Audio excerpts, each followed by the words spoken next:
Halo semua, welcome back di podcast Ngulik Budaya. Kali ini, di podcast kita hari ini, kita akan berbagi atau menjelaskan tentang apa sih itu budaya dan kita lagi hidup di peradaban yang mana. Buat kamu yang berpikir budaya itu kuno, yuk ikutin podcast kita. Tapi pagi ini aku nggak sendirian, aku ditemani 3 Brody yang kece-kece abis. Mungkin kita bisa kenalan dulu. Hello Andrew, Rizkia, dan Vistio. Halo. Halo semuanya, siap kupas budaya sampai akar-akarnya ya, tapi tetap santai. Budaya itu penting loh guys, terutama budaya gak ngaret. Tapi tadi bukannya kamu agak ngaret ya bro? Oh itu gak ngaret guys, itu namanya kearifan lokal dalam manajemen waktu. Waduh, itu bisa jadi alasan untuk mengalah kerja tuh. Saya ahli dalam budaya ngaret. Kayaknya bakal asik banget ya podcast kita pagi ini. Dan podcast kita ini kita akan mulai dengan satu pertanyaan simple, yaitu kalian sadar nggak sih hal paling kecil yang kalian lakuin sebenarnya udah bagian dari budaya? Kayak, wah ini tuh budaya ya, padahal kita ngelakuin itu setiap hari. Aku pernah kepikiran sih, aku baru sadar kayak waktu keluar kota itu aku lihat cara orang manggil tuh beda-beda. Kayak kalau di Jakarta itu biasanya dipanggil bro ke siapa aja, tapi kalau di tempatku kamu itu harus manggil kayak mas atau kak, kalau enggak bisa dimarahin tetangga. Nah itu termasuk dalam budaya. Aku setuju sih dulu sama hal itu. Mungkin orang-orang tuh kadang mikirnya budaya itu cuman yang kayak upacara adat. Terus ternyata padahal tuh kalau misalnya kita bercanda pakai slang kayak misalnya kita ngomong tambahan anjay, kalau enggak misalnya kita oke, ayo gaskin gitu. Nah itu tuh termasuk dari budaya kekinian loh. Bahkan kayak nunggu yang lebih tua untuk makan duluan sebelum kita, itu semua tuh termasuk dalam sistem tindakan yang secara nggak sadar kita dipengaruhi dan mempelajari itu dari lingkungan kita. Nah, budaya itu bukan cuma kebiasaan. Mencara ingat pernah bilang budaya itu memiliki 3 bentuk, yaitu yang pertama adalah ide atau gagasan, yang kedua adalah tindakan, dan yang ketiga adalah hasil karya. Nah, yang paling gampang dilihat itu kita dari HP atau dari laptop yang kita pakai. Terus yang kedua lagu yang kita dengerin, mungkin dari lagu barat, lagu Inggris, atau lagu bahasa Jawa, bahasa Indonesia, bahasa budaya, bisa. Oke, berarti budaya itu bukan ngomongin tentang seni atau tradisi aja ya, tapi tentang apa yang kita lakukan dari gagasan atau ide kita itu adalah budaya. Oke, next. Jadi budaya itu bukan sesuatu yang lahir bareng kita, tapi kita itu juga belajar dan nyontoh sampai kita bisa ngikutin budaya itu. Nah kalau budaya itu bisa dibilang isi kepala dan kebiasaan. Kalau peradaban itu kayak ibaratnya versi upgrade-nya gitu loh. Kayak misal udah lebih kompleks dan lebih sistematis. Nah contohnya itu kita bisa berandai-andai kalau misalnya budaya itu aplikasi, mungkin peradaban bisa diandaikan sebagai sistem operasi.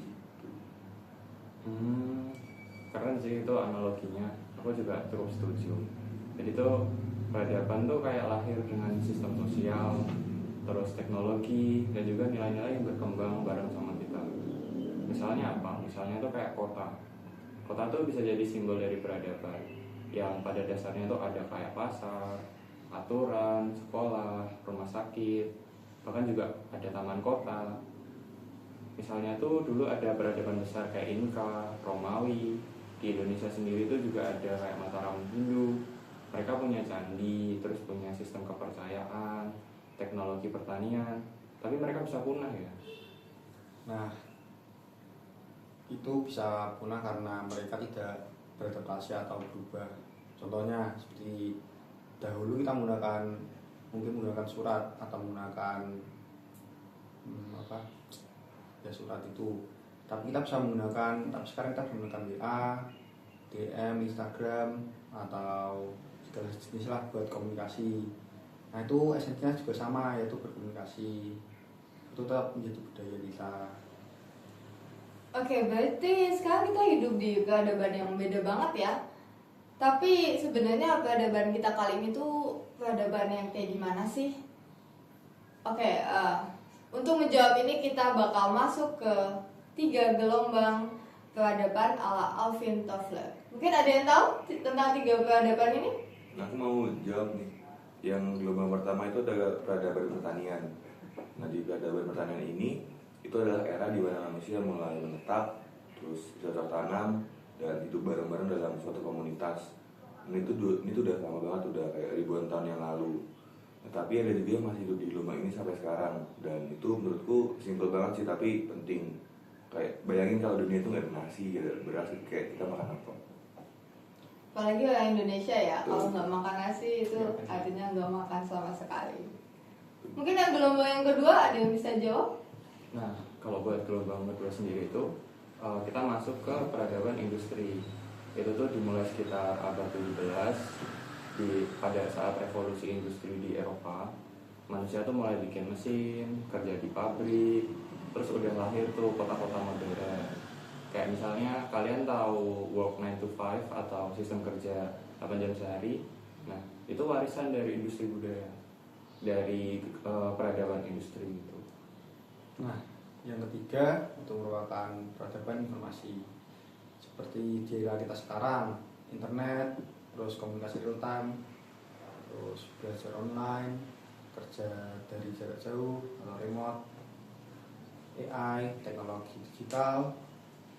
Contohnya kita bisa belajar dari Zoom, dari internet, kita bisa mencari semua bacaan yang kita butuhkan, terus juga bisa mungkin deketin cewek lewat Instagram tuh bisa dengan cara DM. Mas Fistin sudah pernah? Belum, baru nyoba ya. Oh, bisa dicoba, teman-teman juga bisa coba ya. Jadi tadi para tamu kita yang kece ini udah bilang ada 3 gelombang. Yang pertama gelombang pertanian, yang kedua industri, dan yang ketiga adalah teknologi informasi. Tapi menurut kalian Indonesia ini ada di gelombang yang mana ya? Nah, kalau menurut aku ya, kita itu ada di gelombang semuanya sih. Ya, di daerah yang mungkin terpencil tuh masih ada yang hidup dengan pola pertanian. Terus kalau di kota kayak di Jakarta itu udah pakai full teknologi digital. Oke. Aku setuju sih kalau misalnya kita tuh ada semuanya. Soalnya kemarin tuh aku sempat ke salah satu desa di Jawa Barat. Nah, anak-anak di sana tuh pagi harinya mereka ngebantuin orang tuanya ke sawah. Terus baru sorenya tuh mereka kelihatan kayak main bareng, buka HP, kayak main game gitu lah bareng. Terus sementara kalau misalnya waktu itu aku pernah ke Jakarta, itu tuh di sana rata-rata bahkan anak SD tuh udah pada belajar coding loh dari SD. Oh, berarti beda banget ya perbedaannya antara satu daerah yang ke daerah yang lain. Nah, jadi kita tuh di Indonesia tuh hidup di 3 gelombang sekaligus. Tapi kecepatannya berbeda-beda karena Indonesia negara kepulauan. Jadi mungkin di setiap pulau terdapat perbedaan gelombang yang sangat ya signifikan lah. Contohnya ada suatu daerah yang teknologinya bagus, terus canggih, tapi mereka masih percaya terhadap mitos-mitos lokal. Terus yang mungkin itu tidak salah sih, tapi ya itu realita dari budaya Indonesia. Oke, berarti Indonesia ada di 3 gelombang itu teman-teman. Di kampung mungkin kita masih lihat banyak masyarakat yang tanam padi, lalu di kota itu sudah hidupnya udah kerja di perkantoran, dan mungkin di kafe itu ada yang kerja sambil remote dan edit konten buat brand luar negeri. Jadi kalian ngerasa hidup di gelombang keberapa sih? Yang paling relate itu yang mana? Kalau aku sih ngerasanya hidupku tuh kayak sinyal wifi ya. Kadang bisa di gelombang pertama, kadang bisa di gelombang ketiga, kadang-kadang tuh kayak lost connect sama sekali gitu. Oh aduh, jadi ngalamin 3 gelombang sekaligus ya. Oke. Sekarang kita masuk ke gelombang yang ketiga deh, tentang teknologi. Mungkin teman-teman di sini udah pada tahu soal modernisasi itu, banyak yang bilang sama seperti westernisasi. Tapi menurut kalian emang mesti kayak gitu ya? Kalau menurutku enggak juga sih, karena modernisasi itu kan esensinya upgrade sistem hidup, bukan gaya hidup. Jadi kita bisa aja hidup tetap modern tapi juga tetap Indonesia. Kayak contohnya misal ada orang yang desain startup pakai batik, terus pitching presentasi tapi backgroundnya pakai gambar-gambar budaya Indonesia, itu menurut aku keren banget. Berarti itu artinya kita hidup di dunia modern global tapi kita tetap mengakar pada budaya kita sendiri. Seperti contoh Gojek, teknologinya maju iya, terus solusinya lokal banget iya. Gak semua negara punya ojek yang sistematisnya serapi itu. Iya, ibaratnya kayak Andrew nih misalnya, pakainya MacBook, tapi mungkin folder-folder di dalamnya tuh isinya MP3 campur sari atau dangdut gitu. Jadi tetap membudaya ya, walaupun kita udah pakai teknologi. Aku juga ingat waktu itu zaman COVID, waktu ngajar online, walau pakai Zoom, Google Meet atau platform digital lain itu aku masih pakai kayak opening pakai pantun, juga mungkin pakai bahasa campuran Indonesia, misalnya Jawa Indonesia.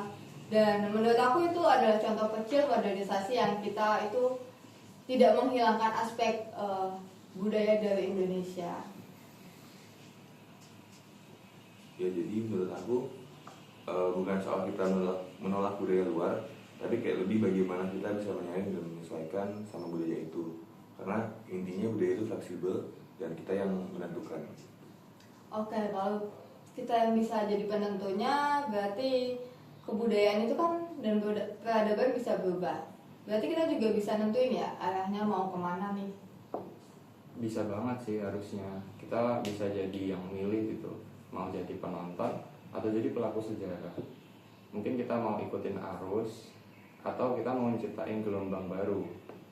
Karena kayak kita sekarang ini kan anak-anak Gen Z ya, itu tuh bisa banget menciptain budaya yang kreatif, kritis, terus juga kolaboratif. Nggak harus selalu yang budaya viral, tapi bisa juga kayak budaya yang menciptakan meaningful gitu. Nah, setuju banget. Sebagai Gen Z kita tuh punya sebuah kemudahan dan juga sebuah tantangan. Seperti contoh, akses informasi gampang, kita dapat mencari materi atau mencari sebuah berita dalam hitungan detik di internet. Tapi juga gangguannya banyak. Itu di sini tuh kita harus memiliki kesadaran budaya. Apa yang kita post, share dan juga lakuin hari ini mungkin bisa jadi budaya di masa depan. Tuh, namun juga percaya peradaban di masa depan itu bukan cuma teknologi, tapi soal manusianya juga yang ngerti siapa dirinya sendiri. Ya, kita bisa bikin konten edukatif yang lucu, komunitas digital yang suportif, atau kampanye yang menyatukan bukan memecah. Udah nggak zaman menurutku ngatain orang lain di sosmed cuma karena beda pendapat. Oke, berarti kita bisa memulai dari hal kecil. Kita ngerti budaya kita, karena budaya itu bukan tentang tradisi, tapi tentang gagasan dan juga apa yang kita lakuin di kehidupan kita. Dan kita juga bangga sebagai warga Indonesia karena kita punya banyak banget budaya, dari mungkin cara kita ngomong, bahasa yang kita pakai, ataupun mungkin alat-alat teknologi yang kita juga pakai. Dan kita harus belajar dari sejarah sambil bikin versi masa depan kita yang lebih baik. Oke, thank you nih Andrew, Vistio, dan Hiskia yang udah mau nongkrong di podcast Ngulik Budaya. Dan mungkin teman-teman yang nonton bisa komen, bisa follow dan subscribe, dan juga share ke teman yang lain. Dan mungkin bagi kalian yang mikir budaya itu nggak penting, kasih paham lewat podcast ini. Karena tanpa budaya, hidup kita tuh kayak nasi tanpa lauk, nggak ada rasanya, hambar. Sampai ketemu di episode selanjutnya. Bye-bye. Bye-bye.